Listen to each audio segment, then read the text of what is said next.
Pension 4,000 ఇవ్వడంతో పాటు April May June కలిపి 7,000 రూపాయలు ఇస్తామని టీడీపీ కొన్ని చోట్ల ప్రచారం చేస్తుంది. చంద్రబాబు అంటే ఏప్రిల్ మే వైలేషన్ అవుతుందా? ఆయన ఎన్నికలకు దగ్గరికి రాగానే చంద్రబాబు నాయుడు గారి సూత్రం మీరు 14-19 మధ్య కూడా చూశారు. 14-19 మధ్య కూడా ఆయన చేసింది మేము 2,000 రూపాయలు పెన్షన్ రాగానే ఇస్తామని జగన్మోహన్ రెడ్డి గారు నాకు గుర్తుండి 2016-17లో ఎప్పుడో ప్లీనరీలో ప్రకటించాం. చంద్రబాబు నాయుడు నిజంగా ఏదైనా చిత్తశుద్ధి ఉంటే తాను ముందైనా చేసిండొచ్చు 2,000 రూపాయలు, లేదా జగన్మోహన్ రెడ్డి గారు అనగానే అహో ఇదేదో ఈయన ఇస్తున్నట్టున్నాడు నేను అధికారంలో ఉన్నా గారి కాదు చేసిండొచ్చు. ఆయన ఎప్పుడు తీసుకొచ్చాడు దాన్ని? 2019 జనవరి అని, అది కూడా ఫిబ్రవరి మార్చిలోనూ ఎలక్షన్లకు ఒక నెల ముందు ఒక నెలది కలిపి ఇచ్చినట్టున్నాడు. అలాగే మీరు నేను గతంలో కూడా చూపించాను ఈయన చేసిండేది. ఆ రోజు వీళ్ళ హామీలతో మా జగన్మోహన్ రెడ్డి గారు కూడా ఎక్కడికక్కడ చూపిస్తున్నారు, మా నాయకుడు కూడా 2014 ఎన్నికల్లో 3 ఫోటోలు పెట్టుకుని చంద్రబాబు నాయుడు గారికి వీళ్ళు వాళ్ళను ఆయన దీన్ని సపోర్ట్ చేస్తూ మోడీ గారు పవన్ కళ్యాణ్ గారితో ఫోటోలు పెట్టి ఆ రోజు ఒక లేఖ కూడా చంద్రబాబు నాయుడు రాశాడు 14లో. దీంట్లో ఇచ్చిన హామీల్లో ఒక్కటంటే ఒకటైనా చేశాడా? 3 సెంట్ల స్థలం అన్నాడు, ఇల్లు అన్నాడు, అలాగే ఉద్యోగం వచ్చేంత వరకు నిరుద్యోగ భృతి అన్నాడు, ఇంకా చాలా ఉన్నాయి. అలాగే మేనిఫెస్టోని 600 హామీలు అవన్నీ పోయినాయి. ఒక్కటంటే ఒక్క హామీ అన్నా ఫుల్ఫిల్ చేశాడా? చేయలేదు. 2 గమనించండి చంద్రబాబు నాయుడు గారికి జగన్మోహన్ రెడ్డి గారికి తేడాలు. ఎందుకంటే ఇద్దరే పోటీ పడుతున్నారు, ఆయన ఈయన.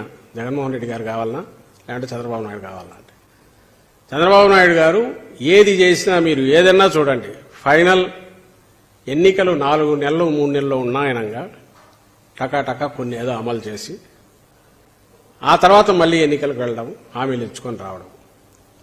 రైతు రుణమాఫీ అనేది అసలు ఊసేలేదు. అది అంతా 1,00,000 కోట్లకు గాను 87,000 కోట్ల పైన ఎంత వేస్తే 1,00,000 కోట్ల దాకా పోయేది. 13,000 కోట్ల ఎంతటితో చుట్టేశాడు.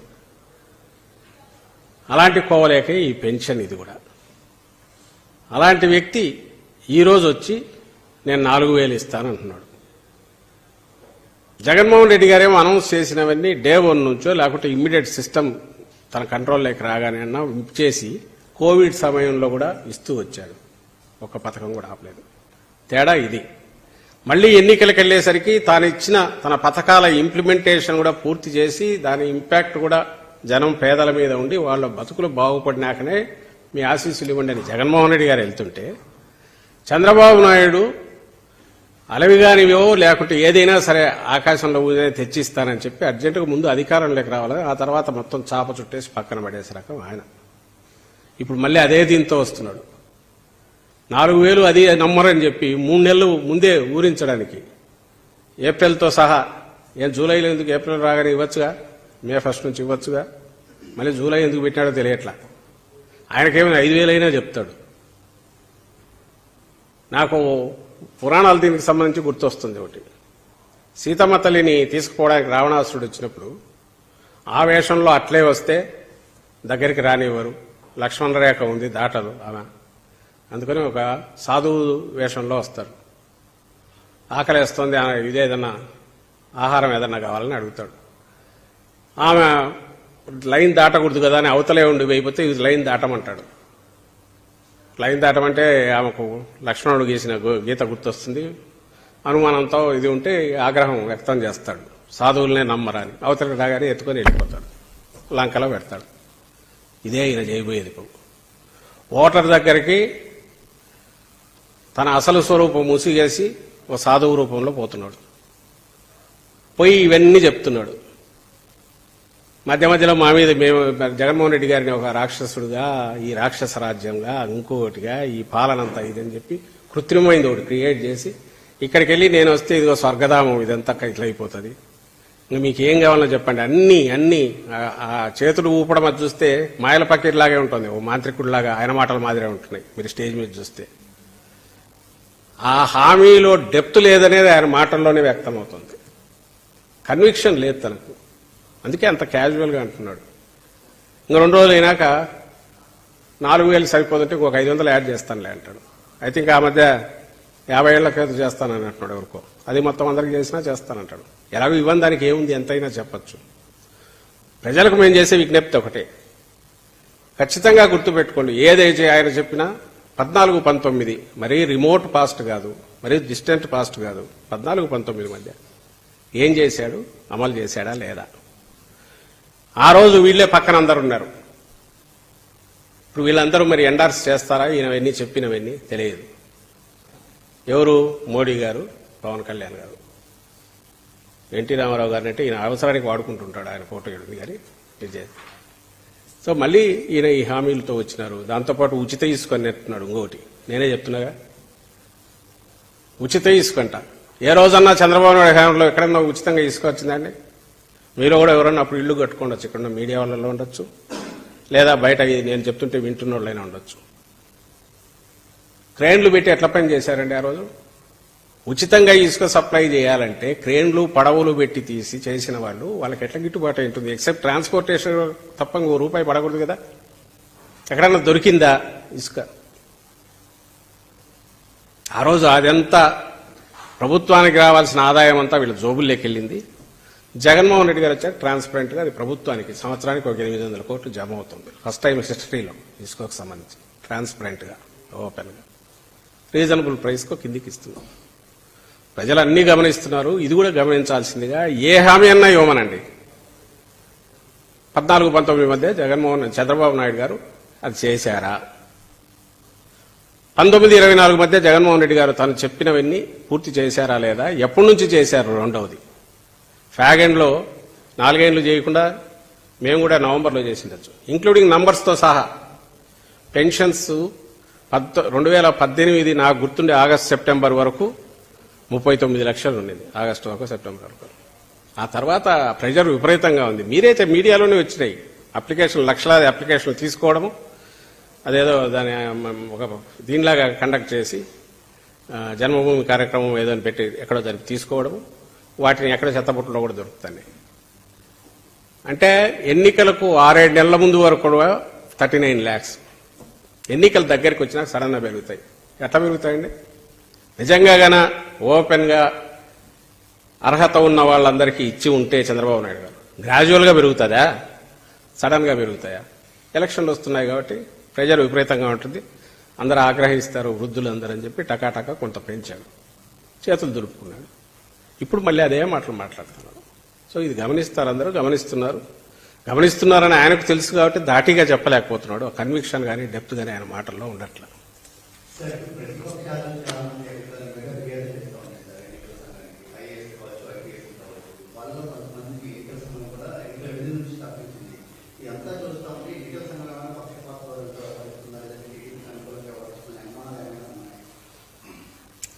మేము అలాంటివి ఏమి, నేను ఇంతసేపు చెప్పింది అదే.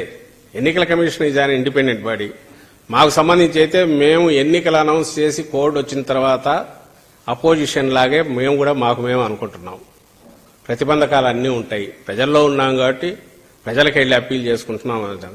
అధికార యంత్రాంగాన్ని ఉపయోగించుకోనో లేకపోతే దానిల మీద డిపెండ్ అయ్యో నడిపే చంద్రబాబు నాయుడు గారు లాంటి వాళ్ళకైతే ఉక్రోషము ఆవేశం వస్తాయి. అదిగో 2019లో పోయి మీద పడినట్టు, ఖర్చేట్టు మీద పడినట్టు అట్లా పడతారు. కానీ జగన్మోహన్ రెడ్డి గారు దాన్ని పెద్ద వేరే రకంగా ఇంకోటి చూడట్లేదు. దాని ఎన్నికల కమిషన్ ఇండిపెండెంట్ బాడీ, దాని విచక్షణ అధికారం వాళ్ళ దగ్గరికి వచ్చిన దాన్ని బట్టి ఇది అవుతుంది. మా వైపు ఆర్గ్యుమెంట్ ఉంటే మేము చేస్తాం. అయితే వీళ్ళు కంప్లైంట్ ఇచ్చిన వాళ్ళలో మీరు గమనిస్తే మైనారిటీకి చెందిన అధికారులు, ఎస్సీ అధికారులు, సిన్సియర్గా చేసిన అధికారులు వాళ్ళు ఉన్నారు.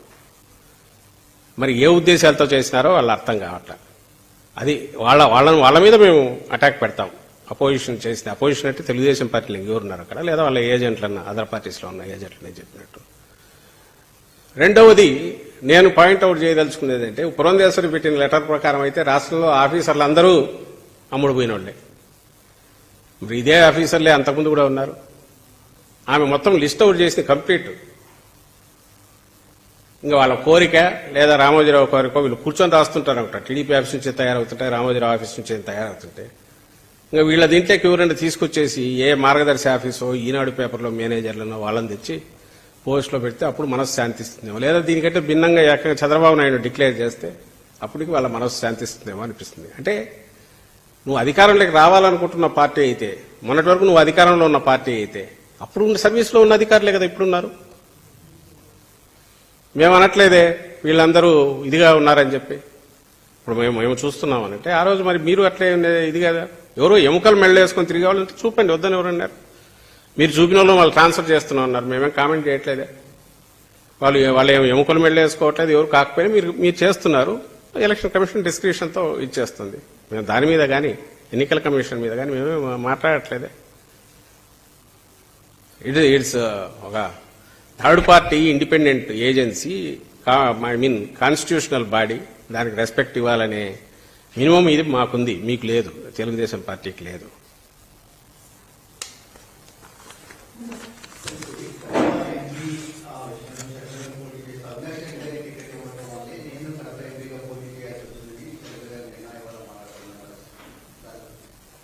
దాని మీద కూడా ఇంతకుముందు చెప్పినట్టున్నాం.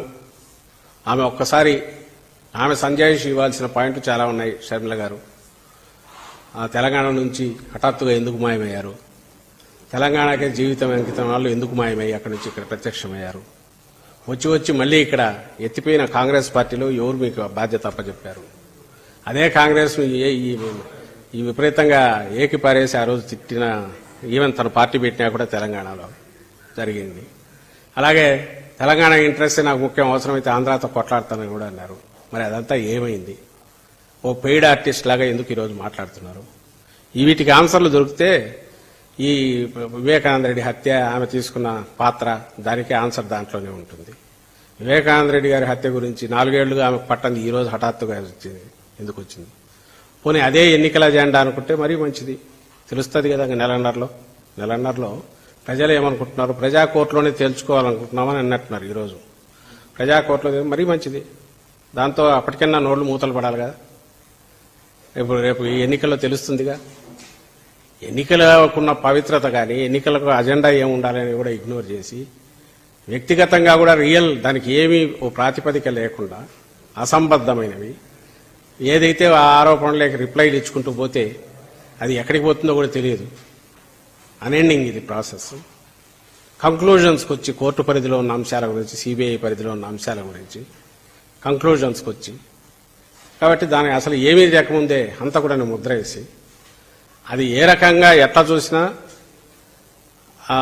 అది దానికి నేను ఇంతకుముందు చంద్రబాబు నాయుడు గురించి అనిందే, జనం అంటే టేకెన్ ఫర్ గ్రాంటెడ్, ఒక అహంకారంతో కూడిన మాటలు తప్పవి.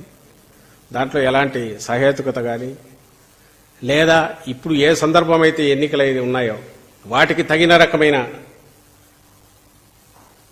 ప్రాతిపదిక కానీ పార్టీ వైపు నుంచి ఉండాల్సింది లేదు. వేరే అజెండా వచ్చి వ్యక్తిగతమైన అజెండా, అది కూడా ఆమె అజెండా అని కనిపించట్లా. చంద్రబాబు అజెండా ఏదో అది ఆమె ఎగ్జిక్యూట్ చేస్తుంది. అందుకే పెయిడ్ ఆర్టిస్ట్ అని అనాల్సి వస్తుంది.